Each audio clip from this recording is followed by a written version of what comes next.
back to another Gran Turismo 7 video, guys. You're joining us at the standing start here at Deep Forest Raceway.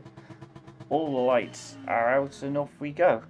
Heading across to the left of the side to get onto the inside for turn 1 and to try and avoid getting involved in any of the turn 1 action.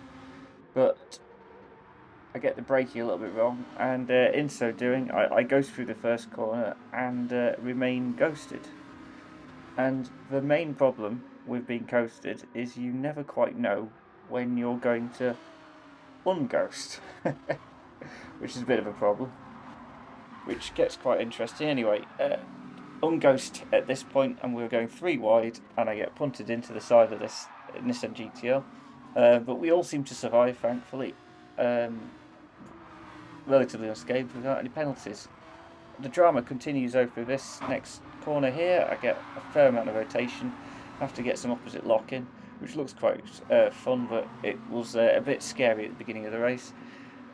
The carnage and chaos continues behind though, because the red Lamborghini is insistent on getting the GTR into the wall, which they succeed in doing.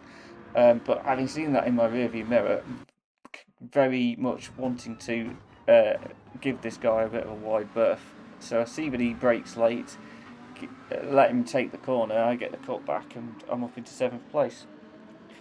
Really just need to get up to the pit stop, which I was looking to pit in lap 6, so just wanted to make progress as best I could. So that was another overtake for up to 6th place, and then the next position we pick up by P5 taking a penalty, which is relatively straightforward. This one was a good move actually. Bump drafted 4th place guy who's attacking 3rd place. They go to the inside, outbrake each other. A gap appears on the inside. A slight tap on the apex, but I think that's pretty good. A pretty good overtake. 2 cars in one, and I'm focused in on the 2nd place Alfa Romeo. Not bad to say. I started 9th.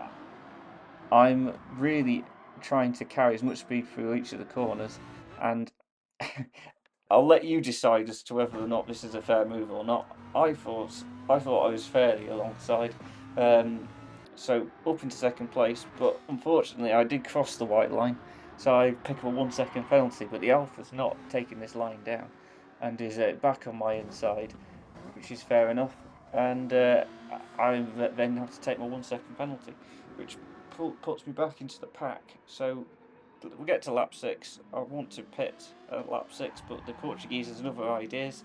He's on my inside.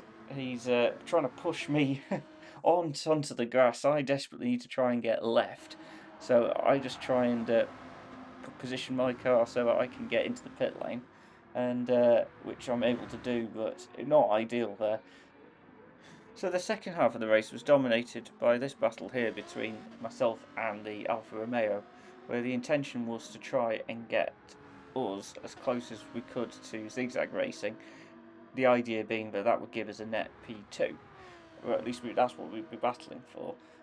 The characteristics between the Alfa Romeo and the Lamborghini are different, and it's quite interesting how the two work together. So the Lamborghini is better on the brakes, better on turning and getting rotation, but it's generally slower on the way out of the corner.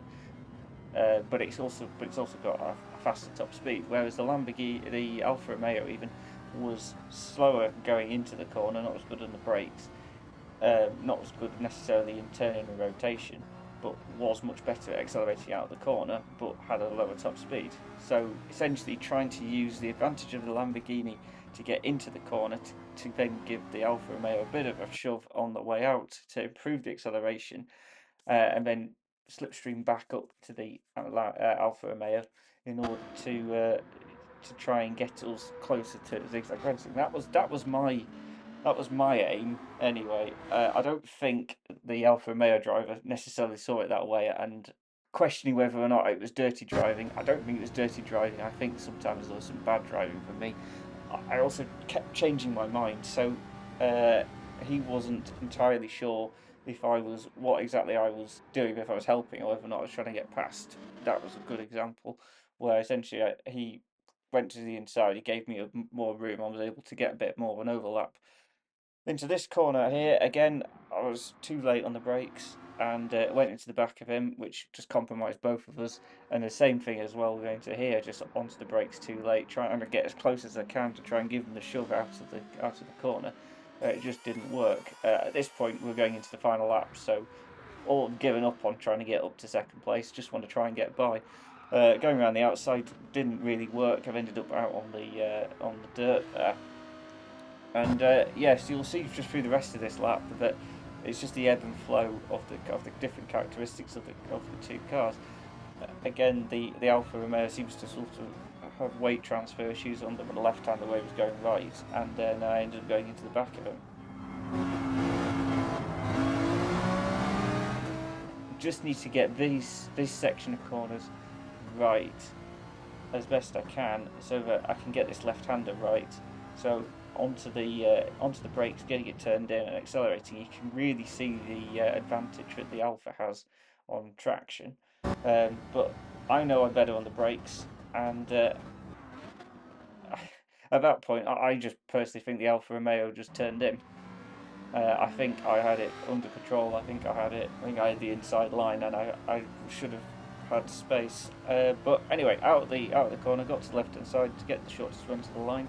Alfa Romeo is trying to get back into the slipstream to have another go, but I've got it covered, and I've got third place, which wasn't bad considering I started ninth. But anyway, if you have any thoughts on the race, then please put those in the comments. I do enjoy reading and responding to them. And if you enjoyed this video at any point, then please do click the like button and get yourself subscribed for more race highlights. Your support is appreciated, and I'll see you in the next one.